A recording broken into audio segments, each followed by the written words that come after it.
नमस्कार मैत्रिणींनो. खास 50 नंतरच्या स्त्रियांचे शारीरिक भावनिक आरोग्य या विषयावर आपण एक लेख बघणार आहोत.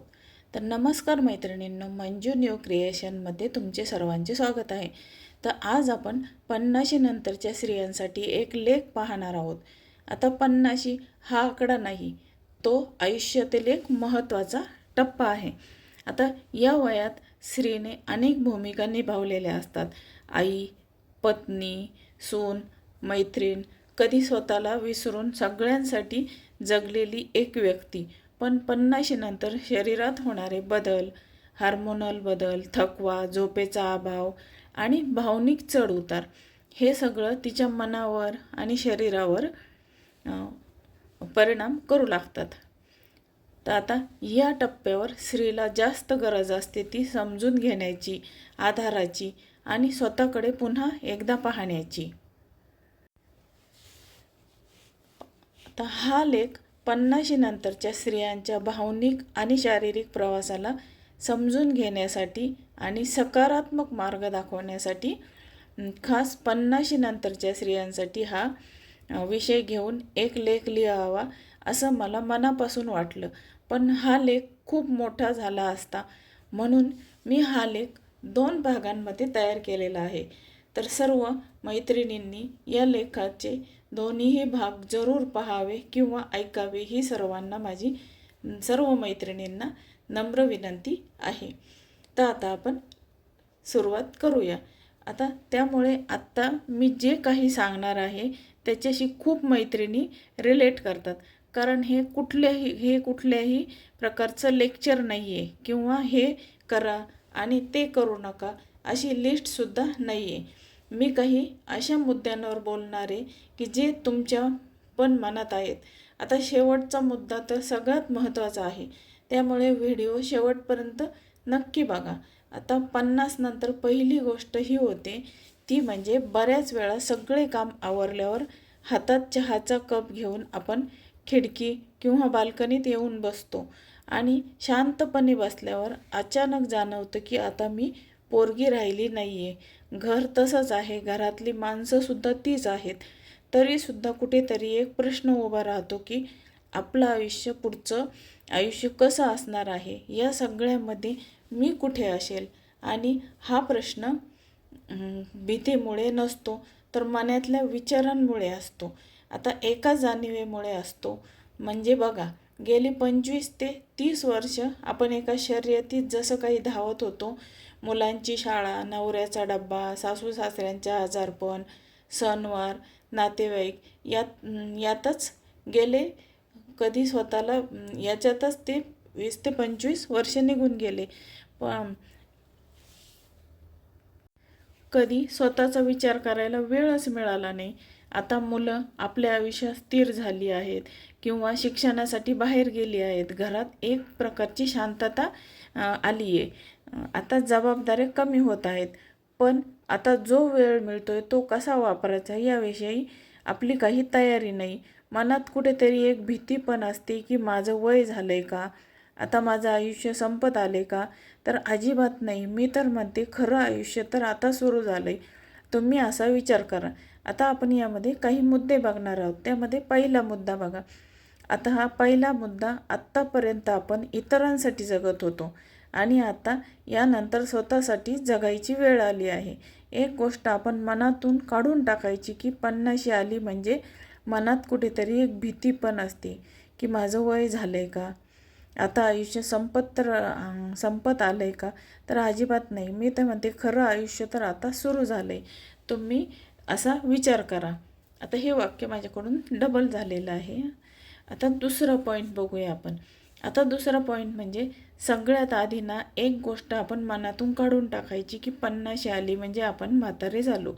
शरीर फक्त मान्य करतं की गुडघे दुखतात, कंबर दुखते, थोडं चाललं की दम लागतो. आता बऱ्याच वेळेला काय होतं, 50 नंतर पाय फार दुखायला लागतात. हे सगळं खरं आहे. पण खूप वेळेला काय होतं, आपण या दुखण्याला आपल्या आयुष्याचा केंद्रबिंदू बनवतो.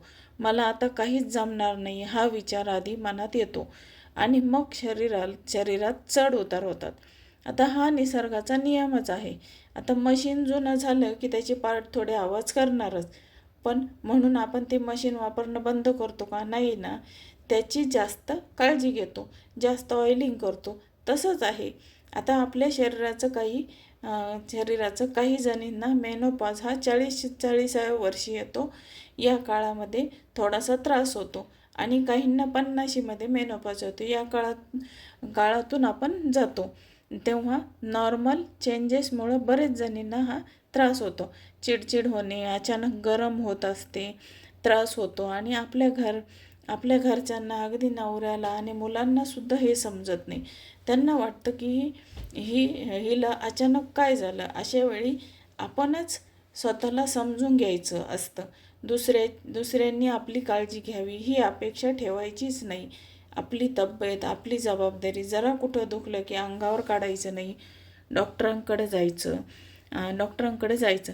आता आपण काय करतो, मुलांना नुसती शिंक आली तरी आपण त्यांना घेऊन दवाखान्यात पळतो आणि स्वतःचा गुडघा वर्षभर दुखत असेल तरी त्याला आपण बाम चोळून काम करत राहतो. हे आता तरी बंद करायचं. स्वतःच्या शरीराचं ऐकायला शिका, ते काही ना काही सांगत असतं. आणि हो, व्यायाम म्हणजे काय, फक्त जिम नाही, साधं चालणं, घरातल्या घरात थोडे हातपाय हलवणं, प्राणायाम करणं, योगा करणे, जे आपल्याला झेपेल ते, पण त्यामध्ये सातत्य पाहिजे. आता महिनाभर व्यायाम केला, वजनात बदल दिसला नाही किंवा कोणीतरी बोललं महिनाभर चालतेस किंवा योगाला जातेस, फरक दिसत नाही की लगेच आपण सोडून देतो. पण व्यायामाचा उपयोग फक्त वजन कमी करण्यासाठी नसतो. शरीराची मजबूती, लवचिकता आणि blood sugar level, hormones balance आणि आपली मनस्थिती, अशा बऱ्याच गोष्टींवर व्यायामाचा पॉझिटिव्ह परिणाम होत असतो. आणि आपलं आरोग्य कसं आहे हे मोजण्यासाठी वजन हे एकच परिमाण नाही आहे. तुमच्या वजनापैकी किती % चरबी आहे आणि तुम्हाला नक्की कुठे आणि काय सुधारणा करायची गरज आहे हे तुम्ही पहिल्यांदा शोधलं पाहिजे. आता हे शोधण्यासाठी आपल्याला बरेच उपकरणं आता ॲवेलेबल आहेत. आता एखादी साडी किंवा दागिना कमी घ्या, पण आता तरी अशा टेस्टमध्ये आणि स्वतःच्या आरोग्याकडे पैसा इन्व्हेस्ट करा. जेवढे पैसे या गोष्टीमध्ये वाचवाल तितकं पुढे तुमच्या आरोग्याच्या दृष्टीने कठीण जाईल. आता जो रिकामा वेळ मिळतो त्यात पूर्वी कधीतरी झालेल्या किंवा सध्या चालू असलेल्या निगेटिव्ह गोष्टींचा विचार करत बसण्यापेक्षा आपलं आरोग्य चांगलं कसं ठेवता येईल याची योग्य माहिती घेण्यामध्ये तो वेळ घालवा. आणि नुसती माहिती नाही तर त्या गोष्टी अंमलात आणा. त्यातल्या काही सवयी तरी कायमस्वरूपी तुमच्यासोबत राहतीलच. इथे एक गोष्ट तुमच्या लक्षात येते का? निरोगी राहणं याच्याबद्दल बोलताना सगळे व्यायाम, आहार हे सगळं सांगतात, पण मला वाटतं निरोगीपणाची सुरुवात मनातून होते. हे केलं पाहिजे, ते केलं पाहिजे, असं झालं पाहिजे, तसं झालं पाहिजे. पण आपल्या शरीराला आपण ऐकायला विसरतो. कधी थकवा, कधी दुखणं, कधी झोप न लागणं, तर ह्याकडे दुर्लक्ष नको. पण म्हणून अगदीच घाबरून जायचं नाही. पण कारण नाही ह्या तक्रारीकडे डोळसपणे बघा.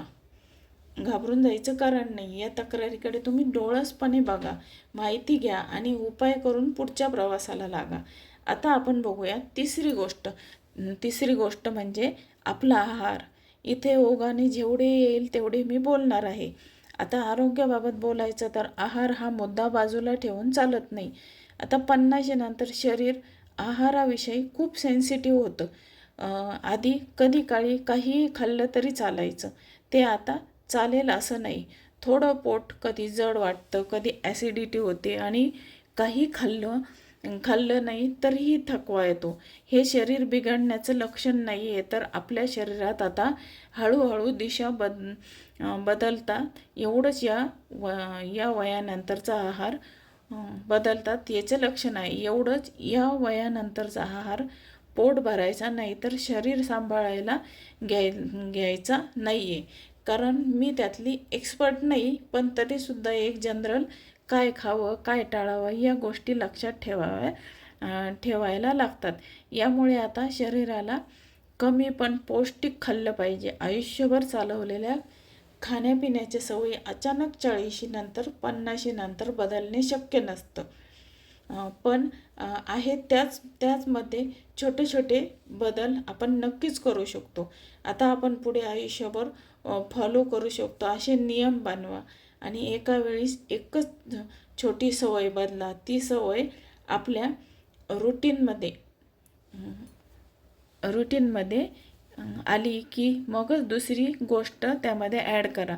आता अजून एक गोष्ट म्हणजे भूक आणि सवय यामध्ये फरक ओळखायला शिकले पाहिजे तुम्ही. आता आपल्याला खायचं नसतं, पण मग समोर आलं म्हणून किंवा त्यावेळेला खाण्याची सवय असते म्हणून खाल्लं जातं. तर त्यामुळे आता खाण्यापिण्याआधी थोडासा विचार करायला हरकत नाही. जेवण खूप जड नसावं, आधीपेक्षा थोडं लवकर करा, कारण पोटाला आता रात्री विश्रांती पाहिजे असते. पण मग आपल्या मनाशीच एक समजलं असलं पाहिजे की काय खाल्ले की त्यामुळे एकच छोटी सवय बदला, की सवय लागली की आपल्या रुटीनमध्ये आली की मग दुसरी गोष्ट ॲड करा. अजून एक गोष्ट, खायचं नसतं पण आधी विचार करायला हरकत नाही. जेवण खूप जड नसावं, आधीपेक्षा थोडं लवकर करा, कारण पोटाला आता रात्री विश्रांती पाहिजे असते. पण आपल्या मनाशीच एक समज असली पाहिजे की काय खाल्ल्यावर मला हलकं वाटतं. आपल्या मनाशीच एक समज असली पाहिजे की काय खाल्ल्यावर हलकं वाटतं, काय खाल्ल्यावर जड वाटतं. या गोष्टी लक्षात ठेवणं हाच आपल्या सगळ्यात मोठा डाएट प्लॅन आहे. आता 1-2 लाईनी माझ्याकडून डबल झालेल्या आहेत. हाच आपला डाएट प्लॅन असणार आहे. आणि आता पाण्याबद्दल सांगायलाच नको, कारण तहान लागायच्या आधी पाणी पिण्याची सवय हळूहळू लावा. कारण आपल्याला तहान ही उशिरा लागते, पण मग शरीर आधीच कोरडे झालेले असते. आता आपल्या आहारामध्ये आपण पॉझिटिव्ह बदल केला ना की स्वभावात सुद्धा बदल होतो. चिडचिड कमी होते, थकवा कमी होतो आणि मन जरा स्थिर राहते. आता आहारात बदल करणे म्हणजे स्वतःला शिक्षा करणं असं नाही, तर तो स्वतःच्या शरीराला दिलेला एक आदर आहे. पण 50 नंतर आनंदी, निरोगी आणि आत्मविश्वासाने राहायचं असेल तर शरीराशी भांडायचं नाही, त्याच्याशी बोलायला शिकायचं. हे सगळं एक दिवसात जमणार नाही, पण हळूहळू शांतपणे आपल्या गतीने करत आहे. आणि सगळ्यात महत्त्वाचं, आहारात किंवा व्यायामात कोणताही बदल करायच्या आधी किंवा फार मोठा बदल करायचा आहे तर आपल्या डॉक्टरांचा सल्ला जरूर घ्या. आणि चौथी गोष्ट बघूया आता चौथी गोष्ट आहे की आपला कॉन्फिडन्स, आपला आत्मविश्वास. 50 नंतर अर्थातच आपल्या दिसण्यामध्ये बदल होतात. कोणाचं वजन वाढतं तर कोणाचं अगदीच कमी होतं, चेहऱ्यावर चमक कमी होते, केस विरळ होतात. तरुणपणी आपली जी आकर्षकता असते ती थोडी तरी कमी होते. आता जे कपडे पूर्वी छान दिसायचे ते घातल्यानंतर आता आपल्याला तितकं छान नाही वाटत आणि याचा परिणाम आपल्या मनातल्या आत्मविश्वासावर नक्कीच होतो. आता 50 आली म्हणून सतत तेच फिके रंग कम्फर्टच्या नावाखाली घालायचे नाही. छान स्वच्छ कपडे, चेहऱ्यावर प्रसन्न भाव, त्यामुळे काय होतं, समोरच्याचा सुद्धा बघण्याचा दृष्टिकोन बदलतो, पण आपल्या स्वतःला खूप फ्रेश वाटतं.